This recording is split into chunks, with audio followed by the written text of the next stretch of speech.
Hey everyone, welcome to a bit of more of a show and tell type thing here, since I haven't talked about any of my more recent acquisitions on this channel in like months or years. This guitar we picked up a few years ago. Actually, it was found by a friend of ours who unfortunately passed away of cancer, so it was named after her.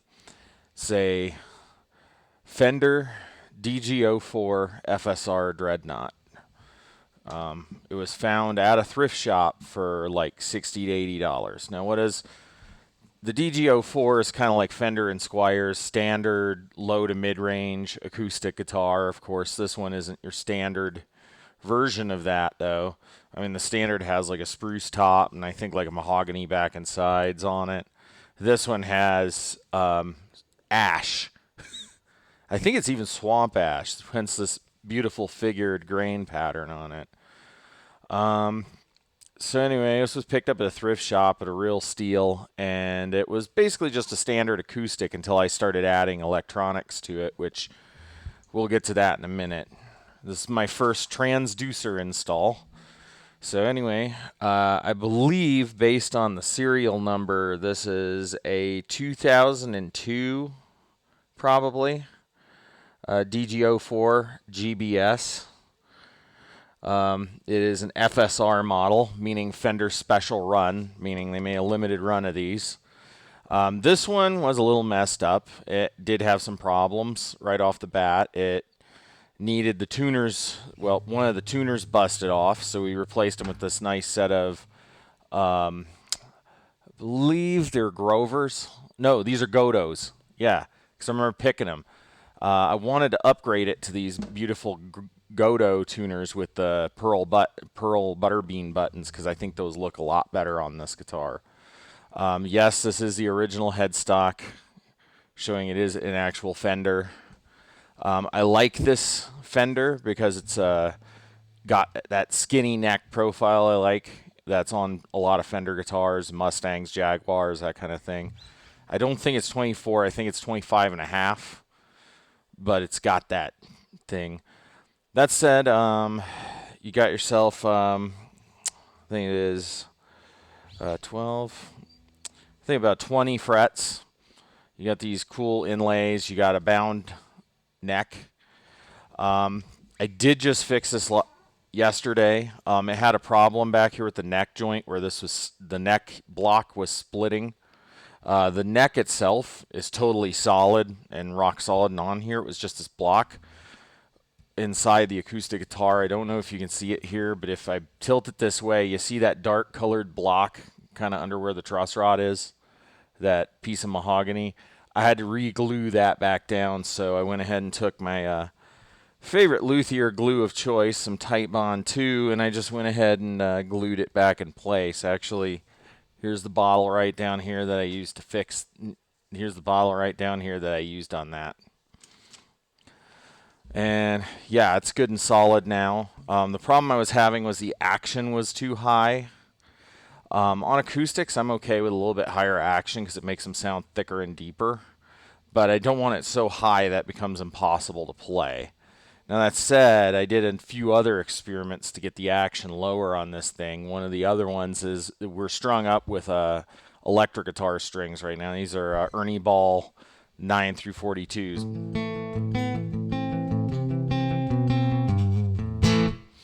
And as you could probably hear, because it's coming through my microphone and through Guitarix, yeah, it's plenty loud enough with that. This is a very resonant acoustic. It has a lot of low end, very nice sharp high end. That's what I like in a Dreadnought. I also like it to be fairly low, fairly fast, because I am going to be playing rock stuff on this. You know, yeah, I play fast sort of shit. I even do that on the acoustic too. Has a rosewood bridge. But it was just a basic acoustic guitar. It was just basically, you know, you don't plug it in, anything. I got shipped there to fix, but I have the piece for that, so we'll take care of that with some CA glue, you know, Stu Max standard stuff. Other than that, it's a nice shape. There isn't There's not even a bridge bellying really going on, and what little there is, there's so little of it you can barely even tell it's there. I expect that on this. I don't think this was properly humidified. I have a feeling this was probably bought for someone's like teenage daughter or something, probably at first, and she didn't appreciate it enough, or she just found it too hard to play, and so it just sat and sat and sat and sat, and the parents went ahead and said, okay, well, we'll give it to the pawn shop or the thrift shop because I don't think it's worth anything. Because acoustics don't really hold their value very well. And then I picked this up, and I like picking up busted up guitars to fix them up, but I also like it because I can modify them to fit my needs. So I used to have a Epiphone AJ8 SCE that was electrified, and I used to like using that for recording because I use acoustics sometimes in like intros or backings of stuff, you know. So there's times where I might use an acoustic for a little bit of a different timbre, you know. There was a lot of really pretty arpeggiated, clean stuff that I did back in those days. So what I added to this, I started thinking, well, I would love to put a piezo system in it, but I do not. And I've heard this is one of the most difficult things. I don't know how the hell you're supposed to pronounce it because I was in the deep south. You had some of these people at guitar shops who'd be like, yeah, it's a piezo system. And then another guy would say piezo, and another guy would say piezo. So it's like three different ways to pronounce your dang word, dude. And I didn't bother looking it up because I'm like, whatever. Because I'm probably not going to say it again after this. So what I found was this cool system that came out of another broken Fender on eBay. Up here is the module. It's a lot simpler than my Epiphone was. It's just one volume, one tone. It seems to be EQ'd really well, but here's the really cool part. You have this backlit guitar tuner on it. So you can tune it. As you can see, I'm a little flat because it's a brand new set of strings. But yeah, isn't that cool? We can put tuners on guitars now that are backlit. The pickup fits under here. I had to sand the bottom of this bridge to get it pretty thin so we could get it low enough that this guitar plays well. I may still lower it even more. I loosened the truss rod a good bit. These are 9 through 42s on here. I left the stock strap pin back here. At one point I thought about just putting a transducer straight out into here, but then I thought I'd like some tone shaping capabilities. 9-volt goes in right over here, and then that's where the unbalanced output goes, and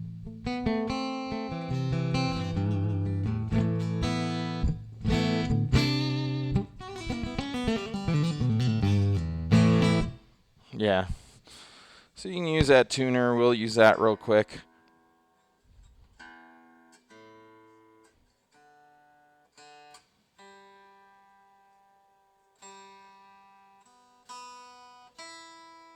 So I don't generally need a tuner most of the time, but it's nice to have it there, especially when sometimes I'll wake up and just have a music idea I want to work on, and maybe I want to use the acoustic. Well, there it is, because sometimes my mental pitch doesn't come straight up when I wake up. We can check the intonation with it, although not that that's all that adjustable. So E is slightly, very slightly sharp. A is dead on. D,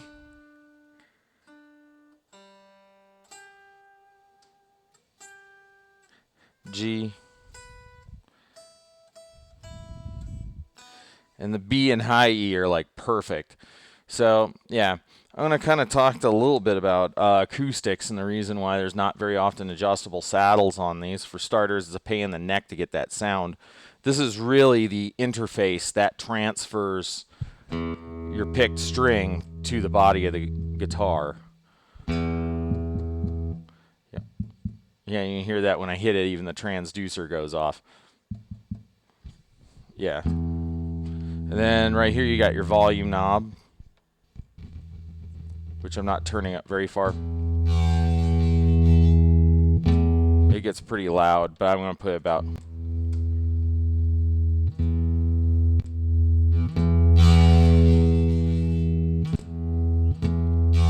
And then your tone,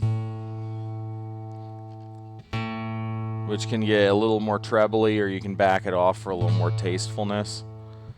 So you just got two little nice little knobs. There's a nice little acoustic guitar. You can just, you know, do stuff.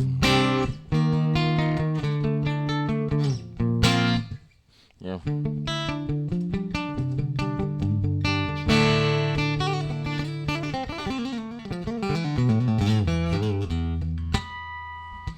So yeah, that's just a little bit of showing off of this one. Since I'm playing it in the garage and I don't like to make noise my neighbors can hear too much, just because I don't know how they'd react. I don't really play amplified or into amplifier too much in the garage these days. But yeah, I figured I'd show it off. Just to talk a little bit about the neck repair and how I did this. So the back was separating from the guitar right here. It actually was separated all the way around to that point, which gave me ample enough room here to pull the center section up just enough to use this slit tip of the tight bond and just sort of dribble it in there. And that was like blowing with my mouth to get the actual wood glue to go through the back. And then I took my clamp down here with the rubber on both sides, and I actually put this piece of rosewood between the frets and in this part and clamped it in. And then it pretty much fixed the whole problem. It also tightened it up. It sounds a lot better. And there's a little bit of buzzing down here.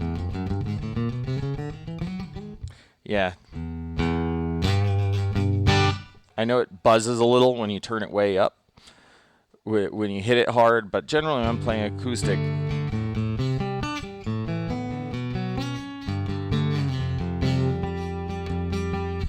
usually if I'm playing acoustic, I'm usually using lighter touch nowadays. And usually playing with a Dunlop Jazz 3, so typically I'm doing that because I've learned over the time, this kind of hint in playing the guitar that might help some folks.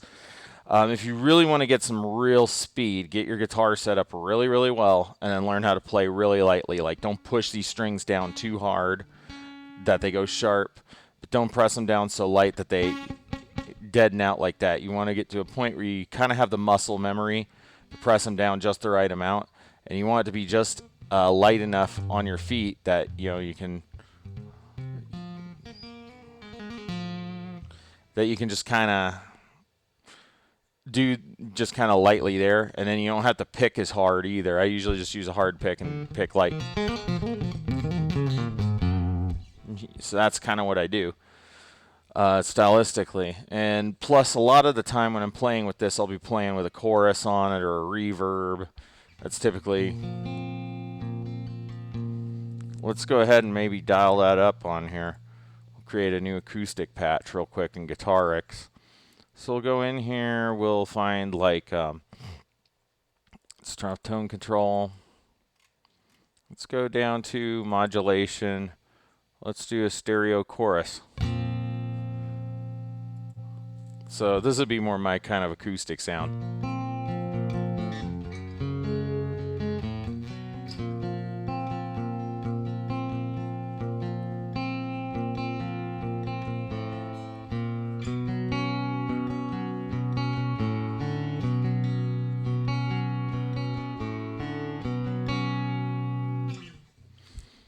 Oh yeah, and one other thing I didn't talk about actually installing the transducer piezo element in here. So what that entailed on this guitar was that entailed not just sanding this almost to the point where it was about almost just 1/8 of an inch wide. At one point, I think it's maybe a 1/16. I mean, the bridge saddle's really thin, but it's still got structural integrity. But the piezo element sits right under here, and then I had to drill a hole, and I had the absolute perfect drill bit to get it in there. It was like the exact right size. So the way piezo pickups typically connect to the system is there's a 1/8 inch kind of headphone jack type jack, not much unlike what's here on my recording interface, like that size, except it's mono. And then it plugs into this box right here. And then this box had another cable going from it that goes down to here where the battery and the output jack are. And that kind of linked together with a Molex connector. And then this is all screwed in with just screws directly into the wood. Luckily, this ash is pretty strong wood. I might do a little tweaking to this spot because I had a little bit of I tried to cut out as little wood as possible to give you an idea. I think this is the chunk we removed when I put this section in. And when I remove that, I try to remove as little wood as possible because I want the wood to be a part of the supporting structure. I also, even, this might sound insane to some of you luthier folks, but my idea is on guitars, you want to have things bolted down really tight. And sometimes when those components become kind of a part of the system itself, if it's held down tight enough, and it also kind of reduces any effects that cutting holes in things and changing things might have. That's a big part of the way I build most of my stuff, so I make sure things like this are fastened really tight. Luckily for this part, there's like a back bracket, but that was like a whole puzzle to figure out how I was going to get that on there, because you had to feed this through this side, but you also had to have the piezo transducer come in through here and have things there. So I'm in here with my hole in the acoustic trying to fit that bracket in there so I can get the screws into the bracket and hold it in place. Now I got it, it's installed properly. This side didn't come with the bracket for some reason. It just came as just like this, so it's just screwed into the body that way. If it comes down to it, I do have some, plastic scraps around here I can use to make my own bracket out of if I really needed to. So it's not like that's a deal breaker. And then the last thing is these 9-gauge strings. That might seem counterintuitive to most people. I'm just using your standard Ernie Ball super slinky pink labels on here. There's a couple of reasons why I chose to do this. First and foremost, because of that neck repair and because I don't know what torture this guitar has been through on its way to the thrift shop, I want to make sure I'm as delicate with it as possible. I want to make sure that I don't have any undue stress on the neck, undue stress on the body. I would like to preserve the glue joints as much as possible because steaming this stuff and then re-clear coating and all that, I really don't want to have to do.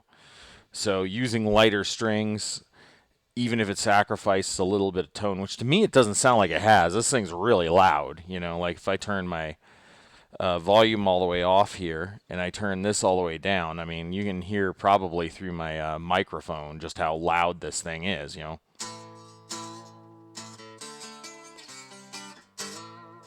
So it's got a lot of volume as an acoustic, even with 9s. A lot of volume, a lot of low end. It doesn't sound weak. So that's some of one of the things, and I looked it up and I was just like, okay. And then what it's done is it's made the action lower on the guitar so it's easier to play, especially in the upper registers. Because I'm not going to stop playing solos just because I'm on an acoustic guitar, so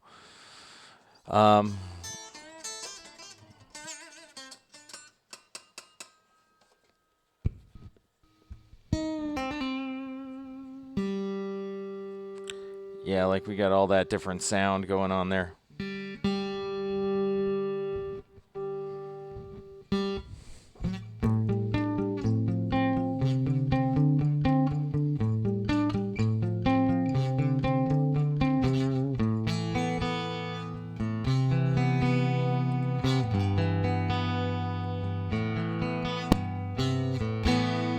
I like a lot of those spacey sounding chords with open notes. But yeah, oh yeah, another thing I forgot. How I cut this. So how I cut these sections is I used my Dremel Moto tool, the flex shaft attachment. And what I did was I took some masking tape, put it over the area, then traced around the inside of this. I actually did a little too economically, so I had to go back and sand just a little bit to get just enough room to get fitted in here. I wanted to remove as little wood as possible and preserve as much of the original sound of the instrument as I could, and I believe I succeeded in that. So, as for opinions on this, there has been some discussion. I'm probably going to start paring down my collection now that I'm in my 40s. So this is I'm preening this to be my forever steel string acoustic. It's going to be the one that I have till the day I die because I like the way it sounds. I like the way it plays. Yeah, it has a really nice sound. Sounds good plugged in. Sounds good unplugged. If I just want to sit around the house and noodle around, not use an amp and be louder.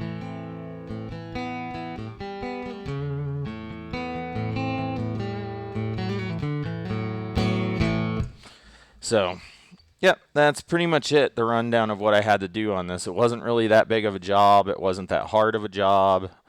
The experiments seem to be going as quite a success on this guitar. So I think the next thing for this, I'm kind of on the fence about this. I'm thinking about making this guitar a hard shell case, like taking my first attempt to ever build a guitar case.